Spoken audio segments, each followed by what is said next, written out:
It's Tuesday the 5th of May across Greater Manchester. This is Channel M's Lunchtime News and these are today's headlines. Advice to stop swine flu spreading. Leaflets start getting pushed through every letterbox in the country. Because the World Health Organization since last week has upgraded its alert level to 5, what that means is that all governments need to put into place their pandemic flu plans.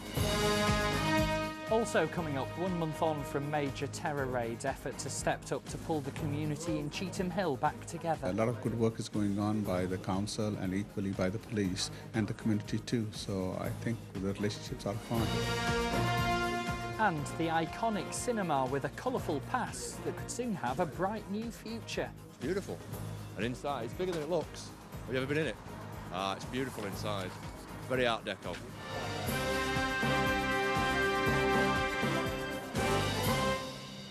Good afternoon. Our top story, leaflets are starting to get pushed through every letterbox with information on how to beat swine flu. There's advice on minimising the risk of catching it, as well as information on what symptoms to look out for. It follows confirmation the number of cases in the UK has reached 27. 5 schools across the country are also closed because of the infection. We've been asking people how worried they are by the outbreak. I don't really think we needed the hype so much. But everybody's got to be careful. But let's hope it never gets any worse. I think it may be people have panicked a bit in the initial stages. Now the initial sort of panic's worn off and everybody's just getting on with their lives, and hopefully things might calm down and it'll go away like the bird flu that was supposed to have killed us all and never really happened. So I'm 83, so if I go, I go. You know, that's my attitude. They're warning us. What more can they do? You don't think it was a bit over the top at all? No, because if it goes very, very bad, they'll get blamed for that as well, won't they? Media will get blamed. Well, staying with this story, we've been speaking to our health expert, Dr. Binoj Nair. He joined us on the breakfast show earlier when Phil and Michelle asked him how worried we should be by the outbreak. Leaflets are being posted out to every house in the country over the course of this week to tell everyone what to do, basically. Because the World Health Organization since last week has upgraded its alert level to 5, what that means is that all governments need to put into place their pandemic flu plans, and part of the UK's plan is this mass leaflet thing. Nobody's particularly come to the surgery, which is good. That's not what we want people to do. We want people to stay at home. If they think they have it, stay at home and phone up for advice. Since sort of bird flu was a possibility, and they thought that may come, since then the government and the Royal College of GPs have been putting all these procedures in place so that if anything does happen, they can just roll it out dead quickly, which is what they're doing now. So it has been very well managed so far. I mean, we're lucky in this strain of flu does appear to be fairly mild. It's not causing sort of mass deaths everywhere, so it's not panic stations. So from that point of view, we're lucky. It's certainly a lot milder than a bird flu strain would be. And do you think it's a good thing, the fact that the government have sent out these leaflets and have the TV adverts? Because it does seem to me as if we'd almost lost that sense of personal hygiene. You know, people, you'll have come across it yourself, sneezing in lifts, you know, not washing their hands. Do you think it is a timely reminder? It is a good reminder. I mean, yeah, obviously, covering your mouth when you sneeze or cough, covering it with the tissue, and then binning the tissue. The other big one is washing your hands, because the flu germs live on surfaces like door handles, that kind of thing. So that's very important as well. And it is always good to re-emphasise that message as much as we can. A former block of flats in Trafford has been badly damaged by fire. All 3 stories of the building on Stretford Road in Urmston were engulfed by flames, which were well developed by the time emergency crews arrived shortly after 8:30 last night. At its height, 45 firefighters were there and the road had to be closed for several hours. A schoolgirl whose dress caught fire at her home in Stockport is being treated for 60% burns. Ikra Ashraf was dancing near a gas fire when her clothes set light, leaving her legs and torso badly burnt. Medics at Booth Hall Children's Hospital are giving her morphine for the pain. Her eldest sister used her bare hands to smother the flames, while her other sister called for an ambulance. A man and a girl have been charged after a pistol was found in Ardwick. Officers on patrol last Thursday night were told that a pair were in possession of a firearm. They stopped two people on Stockport Road and recovered the weapon from a bag.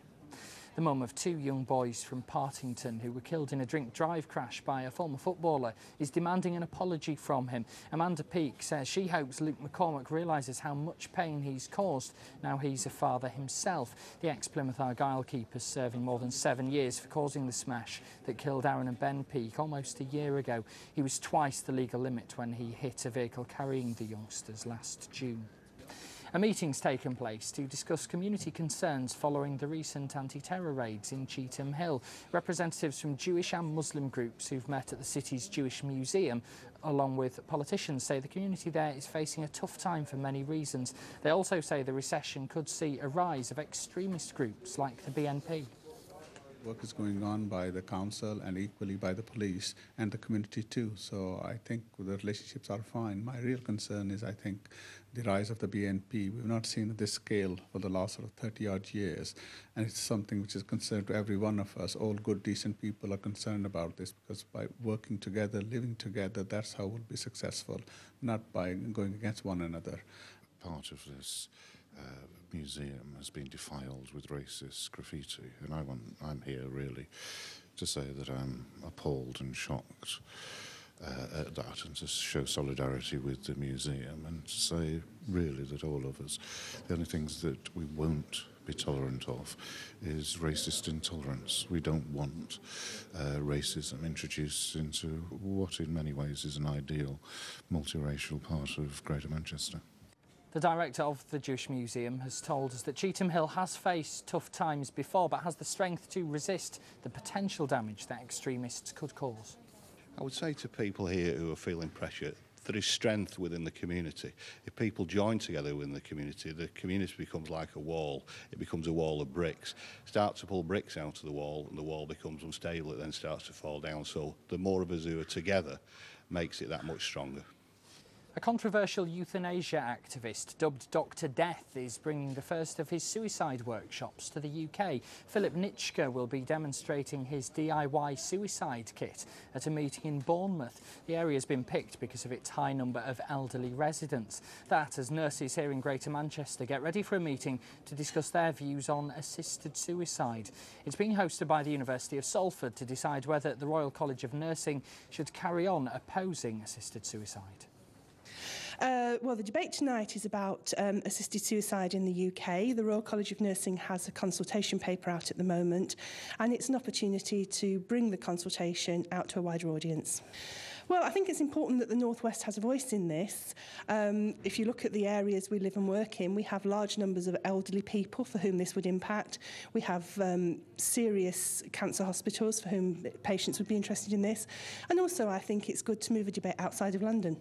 Well, certainly the model that the UK are looking at is based upon the Oregon model, and there's a 14-day cooling-off period once the person has actually expressed a wish for assisted suicide. They have to be seen by 2 doctors, one of which is a palliative care consultant, and the option for counselling is also available to them. Sanctity of life is most important to any civilised society. However, from my point of view, this is all about individual choice. The trend across Europe is increasingly in favour of assisted suicide, and certainly as societies become less secular and more open to self-determination, it's more and more discussed and put on the table. A man's been charged with raping a teenager in Bagley. The 17-year-old was attacked as she passed a football pitch near Barnacre Avenue last month. Stuart O'Neill of no fixed address is facing 1 count of rape. A barmaid from Oldham has spoken of how her decision to swap shifts with a colleague saved her life. Leslie Goodhead got home from work to find a black Ford Focus had crashed into the side of her house on Roundthorne Road. It had hit another parked car before spinning out of control, careering around 50 yards downhill before smashing through the garden fence and into the house. She says if she hadn't agreed to do a different shift, she would have been sitting in her living room at the time. A pregnant British woman who could have been facing the death penalty in the Asian country of Laos has now been told she won't be executed because she is pregnant.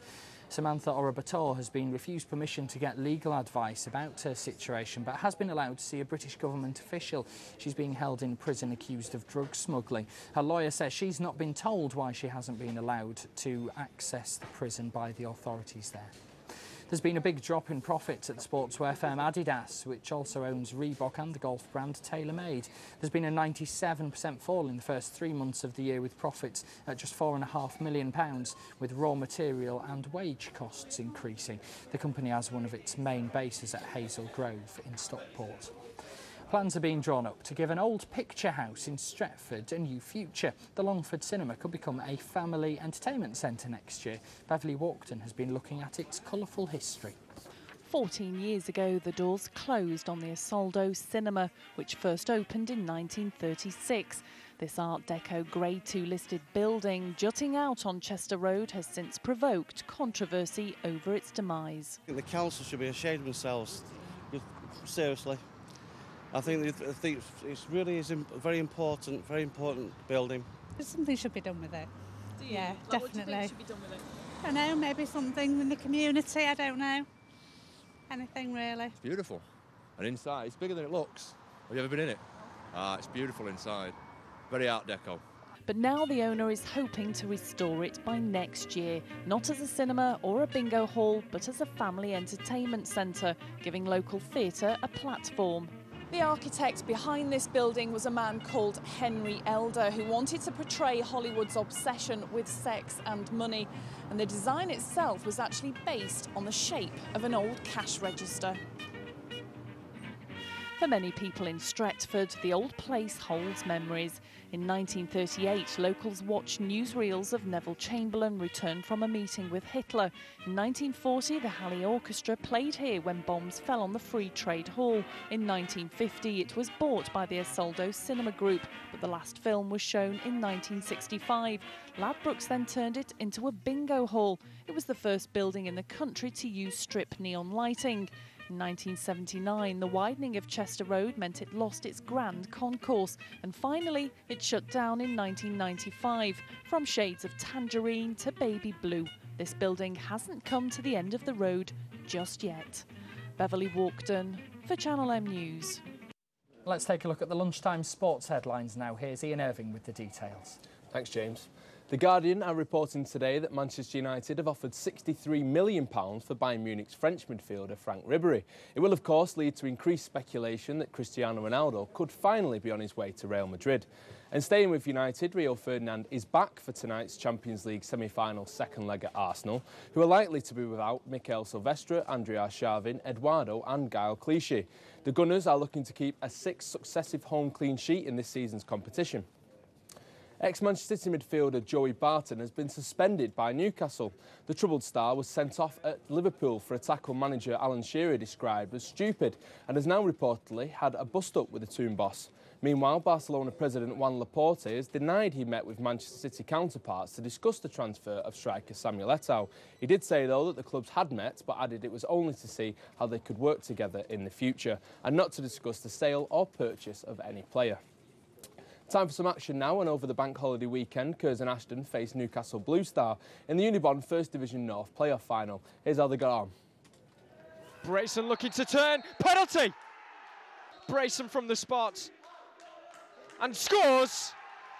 First blood, Newcastle Blue Star. Looking for Ogu, he might get there, James Ogu, he does! Norton coming in, Curzon have equalised! Lovely touch here for Webb! Newcastle score. Convery, good try, brilliant. Brayson just thinks it up. The header coming in. It's in the back of the net. Newcastle Blue Star are on the way to the Unibond Premier Division. We're just saying that obviously the lads are very, very disappointed. We feel that we had the game, you know, we felt we were really in the ascendancy. We didn't want at half time to come. I thought they looked tired, they looked broken, and we were so confident the second half, you know, coming out for the second half, trying to calm us down, and then just a couple of 5 minutes of madness and we were 3-1 down. You know, we give the ball away, we thought cheap, and the right back scored after a minute of the second half, and then the free kick 3-1, and then we lost our shape, and it's a hot day, and I thought it was some tired legs, adrenaline, and just tired lads. Boxer Ricky Hatton is considering his future in the sport after his second-round knockout against Manny Pacquiao, who immediately after the fight appeared quite relaxed in front of the assembled press. Before the fight, a lot of people saying that I'm small in 140 pounds, and Ricky Hatton is bigger than me, but I didn't put that in my mind, and I still believe that my body is bigger than Ricky, but he's still, with respect, he's still a good fighter, and I mean, he's big and strong. I'm just lucky tonight, and the last punch is a left hook, and I believe that it's a hard punch, and I believe that he cannot get up. Despite at one stage opening up a 6-point lead, Bellevue eventually fell to a disappointing 46-44 defeat against the Poole Pirates last night, a result that leaves the Aces still seeking their first away league win of the season. And finally for now, in tennis, Andy Murray is expected to become the first British player to be ranked as high as number 3 when the new placings are announced next week. Murray, already with 11 career titles to his name, will compete in next week's Madrid Masters before heading to the French Open. Well, that's all your sport for now, but back to James, who'll tell you what's coming up in part 2. Ian, thank you very much indeed. Yes, lots more to come between now and 1 o'clock, including the details of a brave toddler who's lost his fight for life and lessons for one class that have taken them out to sea. The first parts of the boat were built in 1998. And gradually over the years, over the next 10 years, she's been put fully together and eventually launched here at Glasson Dock 2 years ago.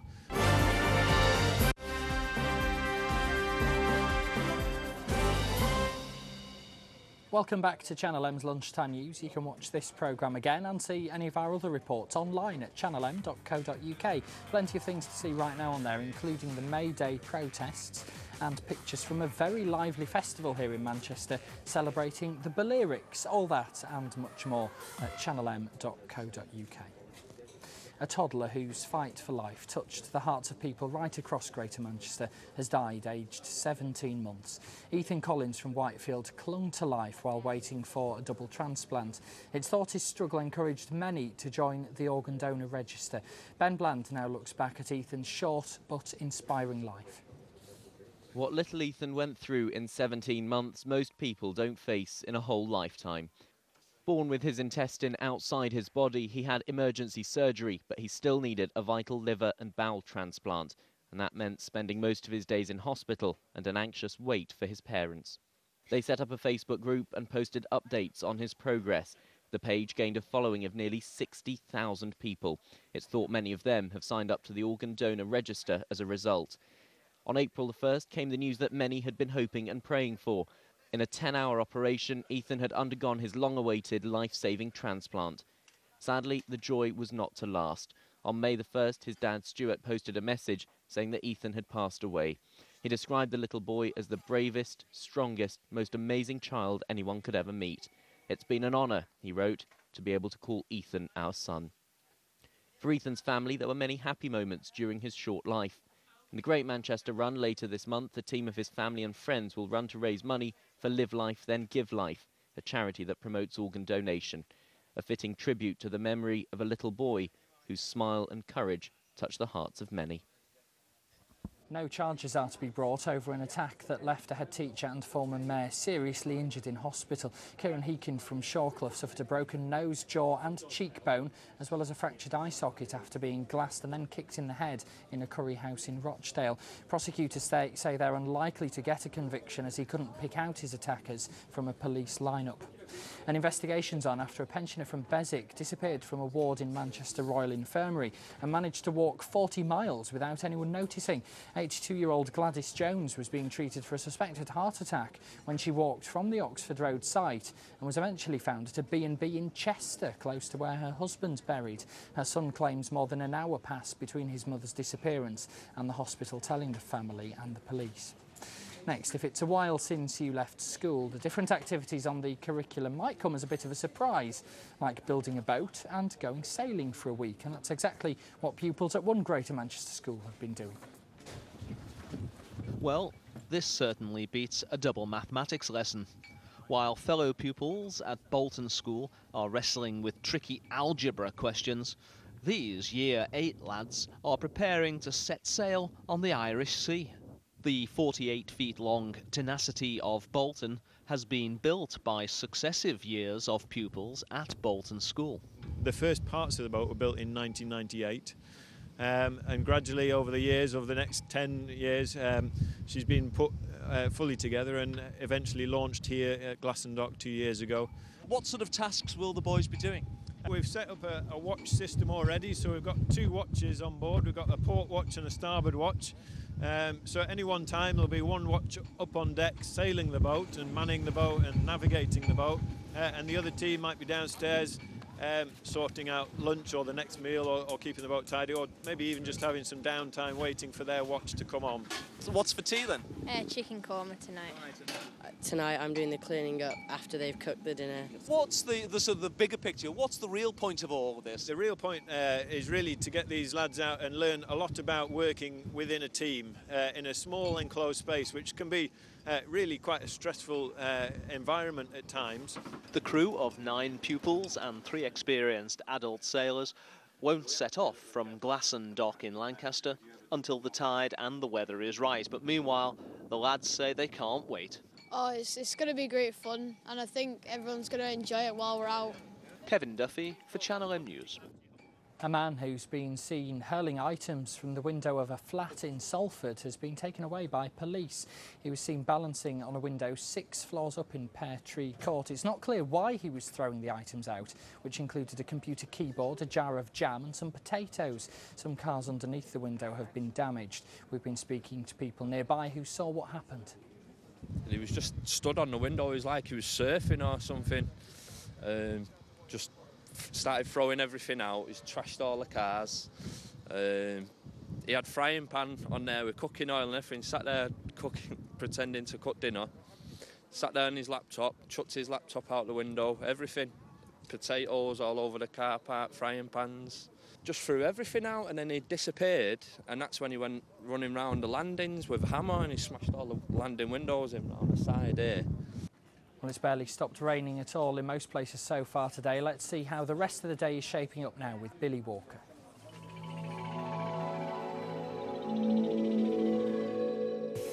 OK, let's take a look at how the weather's faring up on this Tuesday, the 5th of May. And fair is not the operative word, because as you can see from the map, it's raining all over the region, with temperatures staying around 13 or 14 degrees right across the map there. But as I've said, the rain is set to stay, and that's how it's going to go on for the next 3 or 4 days as well. We're being told a cloudy outlook with lots of rain and even some thunder expected maybe towards the weekend. Temperatures getting as low as 0 degrees centigrade. So my advice would be take your umbrella wherever you go.